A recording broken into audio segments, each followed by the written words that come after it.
So guys welcome back to my channel. और आज के वीडियो काफ़ी इंपॉर्टेंट होने वाला है क्योंकि आज हम बात करने वाले हैं सौरमंडल पर ऐसे टॉप 30 जीके जो पेपर में पूछे जा चुके हैं और आगे भी पेपर में पूछे जा सकते हैं।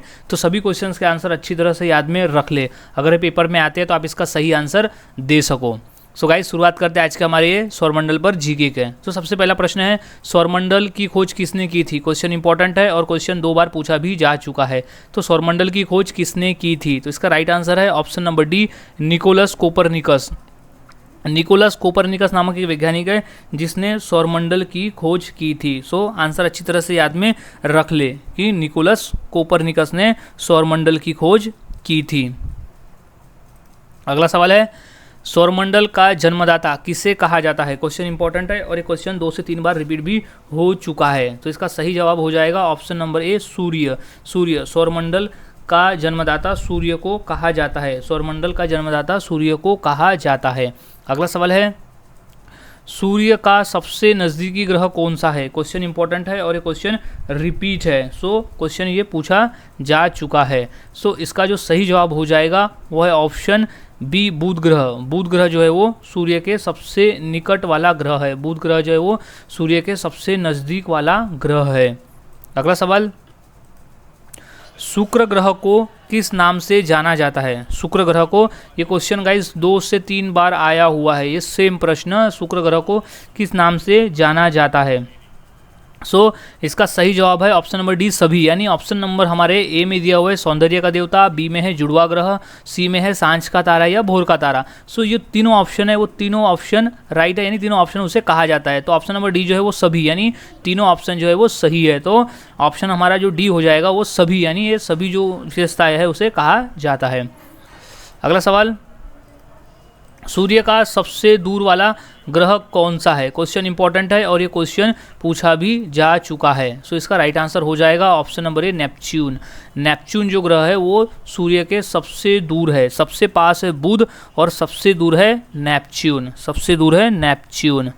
अगला सवाल, पृथ्वी ग्रह का आकार की दृष्टि से कौन सा स्थान है। यानी सौरमंडल में पृथ्वी का जो आकार है वो कितवें नंबर पर आता है, यानी कितवें नंबर का वो सबसे बड़ा ग्रह है। सो राइट आंसर है ऑप्शन नंबर डी, 5वां नंबर का सबसे बड़ा ग्रह है। पृथ्वी 5वें नंबर का सबसे बड़ा ग्रह है। अगला सवाल, पृथ्वी का एकमात्र उपग्रह कौन सा है। क्वेश्चन इंपॉर्टेंट है और ये क्वेश्चन पूछा भी जा चुका है। सो इसका सही जवाब हो जाएगा, पृथ्वी का जो एकमात्र उपग्रह है वो है ऑप्शन नंबर डी, चंद्रमा। चंद्रमा जो है वो पृथ्वी का एकमात्र उपग्रह है। इस राइट आंसर एकमात्र उपग्रह है चंद्रमा। अगला सवाल है, सौरमंडल का सबसे बड़ा ग्रह कौन सा है। क्वेश्चन पूछा गया है, 2 बार रिपीट है। तो सौरमंडल का जो सबसे बड़ा ग्रह है वो है option number A, Brihaspati. Brihaspati यानी गुरु ग्रह जो है बृहस्पति, वो सौरमंडल का सबसे बड़ा ग्रह है। सौरमंडल का सबसे बड़ा ग्रह है बृहस्पति यानी गुरु, जुपिटर। अगला सवाल, सूर्य के रासायनिक संगठन में हाइड्रोजन कितना प्रतिशत होता है। क्वेश्चन इंपॉर्टेंट है और ये क्वेश्चन पूछा जा चुका है। सो इसका राइट आंसर हो जाएगा ऑप्शन नंबर ए, 71%। 71%। सूर्य के रासायनिक संगठन में हाइड्रोजन का 71% हिस्सा होता है। अगला सवाल, बृहस्पति ग्रह का सबसे बड़ा उपग्रह कौन सा है। क्वेश्चन इंपॉर्टेंट है और ये आया हुआ भी है पेपर में 2 बार। सो इंपॉर्टेंट कर ले इसे। सो इसका राइट आंसर हो जाएगा option number D, Ganymede. Ganymede जो है वो बृहस्पति ग्रह का सबसे बड़ा उपग्रह है, Ganymede. Ganymede is right answer. अगला सवाल, सौरमंडल का सबसे बड़ा ग्रह कौन सा है। क्वेश्चन इंपॉर्टेंट है और ये क्वेश्चन रिपीट है कि सौरमंडल का सबसे गर्म ग्रह कौन सा है। सो इसका सही जवाब हो जाएगा ऑप्शन नंबर सी, शुक्र ग्रह। शुक्र ग्रह, कई लोग को डाउट होता है कि बुध ग्रह जो कि सूर्य के सबसे नज़दीक है, लेकिन सबसे नज़दीक होने के बावजूद भी बुध ग्रह गर्म नहीं है। सबसे ज़्यादा जो गर्म ग्रह है वो है शुक्र ग्रह, जो है वो सबसे ज़्यादा गर्म है क्योंकि उसके वायुमंडल में कार्बन डाइऑक्साइड की मात्रा ज़्यादा है, इस वजह से वो गर्म है। अगला सवाल, 7 छल्लों का पाया जाने किस ग्रह की महत्वपूर्ण विशेषता है? 7 छल्लों का पाया जाना किस ग्रह की महत्वपूर्ण विशेषता है? सो इसका राइट आंसर हो जाएगा ऑप्शन नंबर ए, शनि ग्रह। शनि ग्रह के चारों ओर 7 छल्लों का पाया जाना उसकी विशेषता है। अगला सवाल, सौरमंडल का सबसे छोटा ग्रह कौन सा है? क्वेश्चन इंपॉर्टेंट है और ये क्वेश्चन 2 बार पूछा भी जा चुका है। सो इसका राइट आंसर हो जाएगा सबसे छोटा ग्रह जो है वो है ऑप्शन नंबर डी, बुध ग्रह। बुध ग्रह जो है वो क्षेत्रफल में सबसे छोटा ग्रह है, सबसे छोटा। सबसे बड़ा है बृहस्पति यानी गुरु और सबसे छोटा है बुध ग्रह। अगला सवाल, सूर्य में कौन कौन सी गैस विद्यमान होती है? क्वेश्चन मोस्ट इम्पॉर्टेंट है। सो इसका राइट आंसर हो जाएगा ऑप्शन नंबर सी, हाइड्रोजन और हीलियम। हाइड्रोजन और हीलियम, सूर्य में हाइड्रोजन और हीलियम गैस विद्यमान होती है, हाइड्रोजन और हीलियम। अगला सवाल, सौरमंडल का प्रधान कौन होता है यानी कौन है? सो राइट आंसर इज हो जाएगा इसका सूर्य, ऑप्शन नंबर डी, सूर्य। सौरमंडल का जो प्रधान है वो सूर्य है। सौरमंडल का जो प्रधान है वो सूर्य है। सूर्य इज राइट आंसर। अगला सवाल, हमारे सौरमंडल में ग्रहों की संख्या कितनी है? इंपॉर्टेंट क्वेश्चन है और ये भी क्वेश्चन पूछा जा चुका है, सो इसे इंपॉर्टेंट कर ले। सो इसका जो राइट आंसर हो जाएगा वो है ऑप्शन नंबर सी, 8। सौरमंडल में टोटल 8 ग्रह है। सौरमंडल में टोटल 8 ग्रह है। ग्रहों की संख्या जो टोटल है वो 8 है। अगला सवाल, सूर्य के चारों ओर घूमने वाले खगोलीय पिंड क्या कहलाते हैं? क्वेश्चन इंपॉर्टेंट है और ये क्वेश्चन पूछा जा चुका है। सो इसका राइट आंसर हो जाएगा ऑप्शन नंबर बी, ग्रह। सूर्य के चारों ओर जो खगोलीय पिंड चक्कर लगाते हैं उन्हें ग्रह कहते हैं, उन्हें ग्रह कहते हैं, वो ग्रह कहलाते हैं। अगला सवाल है कि नीला ग्रह किस ग्रह को कहा जाता है? क्वेश्चन मोस्ट इम्पॉर्टेंट है और ये क्वेश्चन 2 बार रिपीट भी हो चुका है। सो इसका जो सही जवाब हो जाएगा वो है ऑप्शन बी, पृथ्वी। पृथ्वी पर पानी मौजूद होने की वजह से वो नीले रंग का दिखाई पड़ता है, सो उसे नीला ग्रह भी कहते हैं। सो पृथ्वी जो है वो नीले रंग का है, इसलिए नीला ग्रह उसे कहते हैं। अगला सवाल, किस ग्रह पर जीव रहते हैं? क्वेश्चन इंपॉर्टेंट है कि किस ग्रह पर जीव रहते हैं। सो इसका जो राइट आंसर हो जाएगा वो है ऑप्शन नंबर सी, पृथ्वी। पृथ्वी एक ऐसा ग्रह है जिस पर जीव उत्पन्न है यानी जीव रहते हैं। अगला सवाल, सूर्य का चक्कर सबसे कम समय में कौन सा ग्रह लगाता है? सूर्य का सबसे कम समय में कौन सा ग्रह चक्कर लगाता है? सो इसका राइट आंसर हो जाएगा ऑप्शन नंबर डी, बुध ग्रह। बुध ग्रह जो है वो बाकी ग्रहों की तुलना में सबसे तेजी से सूर्य का चक्कर लगाता है और सबसे कम समय में लगाता है।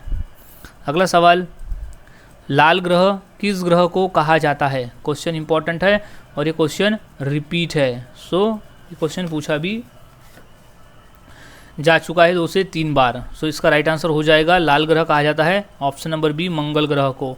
मंगल ग्रह को लाल ग्रह भी कहा जाता है क्योंकि मंगल ग्रह के सरफेस पर लोहे के यानी आयरन क्रस्ट, आयरन ऑक्साइड के क्रस्ट पाए हैं, इस वजह से वो लाल कलर का दिखाई पड़ता है। अगला सवाल है, पृथ्वी की बहन किस ग्रह को कहा जाता है? क्वेश्चन इंपॉर्टेंट है और क्वेश्चन आया हुआ है पेपर में 2 बार। सो इसका राइट आंसर हो जाएगा ऑप्शन नंबर डी, शुक्र ग्रह। शुक्र ग्रह को पृथ्वी की बहन भी कहा जाता है क्योंकि ये लगभग पृथ्वी जितना ही बड़ा है और इसमें पृथ्वी जैसी विशेषताएं है शुक्र ग्रह पर, इसलिए इसे पृथ्वी की बहन भी कहा जाता है। अगला सवाल, किस ग्रह के सर्वाधिक उपग्रह है? क्वेश्चन इंपॉर्टेंट है क्योंकि ये क्वेश्चन 2 बार आया हुआ है पेपर में। सो इसका राइट आंसर हो जाएगा option number A, Brihaspati. Brihaspati एक ऐसा ग्रह है जिसकी बहुत सारे यानी बहुत ज़्यादा उपग्रह है जो इसके चारों ओर चक्कर लगाते हैं, क्योंकि किसी भी ग्रह के चारों ओर अगर कोई खगोलीय पिंड चक्कर लगाता है तो उन्हें उपग्रह कहा जाता है। तो वैसे ही खगोलीय पिंड काफ़ी सारे हैं जो बृहस्पति यानी गुरु ग्रह के चारों ओर चक्कर लगाते हैं। अगला सवाल, किसी ग्रह के चारों ओर घूमने वाले पिंड क्या कहलाते हैं? क्वेश्चन इंपॉर्टेंट है, ये क्वेश्चन अभी हमने पिछली बार में बात किया कि वो कहलाते हैं किसी ग्रह के चारों ओर चक्कर लगाने वाले जो खगोलीय पिंड कहलाते हैं उपग्रह, उपग्रह कहलाते हैं, उन्हें उपग्रह कहा जाता है, वो उपग्रह कहलाते हैं। इस इंपॉर्टेंट क्वेश्चन है, राइट मार्क। अगला सवाल, सौंदर्य का देव किस ग्रह को कहा जाता है? क्वेश्चन इंपॉर्टेंट है और ये क्वेश्चन पूछा भी जा चुका है। सो इसका सही जवाब हो जाएगा कि सौंदर्य का देव जो है उसे शुक्र ग्रह को कहा जाता है। शुक्र ग्रह को सौंदर्य का देव भी कहा जाता है। राइट कर ले इसे, सौंदर्य का देव शुक्र ग्रह। अगला सवाल है, पृथ्वी का प्राकृतिक उपग्रह कौन सा है? क्वेश्चन बेसिक है लेकिन ये क्वेश्चन 2 बार पूछा भी जा चुका है। सो इसका सही जवाब है ऑप्शन नंबर सी, चंद्रमा। चंद्रमा, पृथ्वी का जो प्राकृतिक उपग्रह है वो चंद्रमा है। पृथ्वी का जो प्राकृतिक उपग्रह है वो चंद्रमा है। अगला सवाल, पृथ्वी की तरह किस ग्रह पर जीवन की संभावना है? पृथ्वी की तरह किस ग्रह पर ही जीवन की संभावना है? सो इसका सही जवाब हो जाएगा ऑप्शन नंबर डी, मंगल ग्रह। मंगल ग्रह पर जीवन की संभावना है पृथ्वी की तरह ही। अगला सवाल, नंगी आंखों द्वारा किस ग्रह को हम देख सकते हैं? क्वेश्चन इंपॉर्टेंट है और ये क्वेश्चन पेपर में आया हुआ है। सो इसका सही जवाब हो जाएगा ऑप्शन नंबर सी, शुक्र ग्रह। शुक्र ग्रह क्योंकि ये सबसे ज़्यादा चमकीला ग्रह है, यानी अगर देखें तो ये क्वेश्चन भी आया है कि सबसे ज़्यादा चमकीला ग्रह कौन सा है? सो शुक्र ग्रह है। सबसे ज़्यादा चमकीला होने की वजह से हम इसे खुली आंखों से भी देख सकते हैं। अगला सवाल है, सूर्य के धरातल का तापमान लगभग कितना होता है? क्वेश्चन इंपॉर्टेंट है और ये आया हुआ है 2 बार यूपीएससी में और रेलवे के एग्ज़ाम में। सो इसका सही जवाब हो जाएगा option number A, 6000 degree Celsius. 6000 degree Celsius तापमान है। सूर्य के धरातल का जो तापमान है वो है 6000 डिग्री सेल्सियस। अगला सवाल है, चंद्रमा पृथ्वी की परिक्रमा करने में कितना समय लगाता है? क्वेश्चन इंपॉर्टेंट है कि पृथ्वी की पूरी करने में चंद्रमा कितना समय लगाता है। तो इसका राइट आंसर हो जाएगा ऑप्शन नंबर सी, 27 दिन। 27 दिन का समय लगता है चंद्रमा को पृथ्वी की एक परिक्रमा पूरी करने में, 27 दिन। सो गाइज़, आज हमने ऐसे टॉप 30 क्वेश्चन देखे जो काफ़ी इंपॉर्टेंट है पेपर के पॉइंट ऑफ व्यू, क्योंकि ये जो सभी क्वेश्चंस है ये मैंने पकड़े हुए हैं जो पेपर में आए हुए हैं। सो सभी क्वेश्चंस के आंसर अच्छी तरह से याद में रख ले, अगर ये पेपर में आते हैं तो आप इसका सही आंसर दे सको। सो मिलता हूँ ऐसे ही और एक नए जीके के साथ अगली वीडियो में। तब तक के लिए चैनल के साथ बने रहे, वीडियोज़ को देखते रहे और जीके की प्रैक्टिस करते रहे।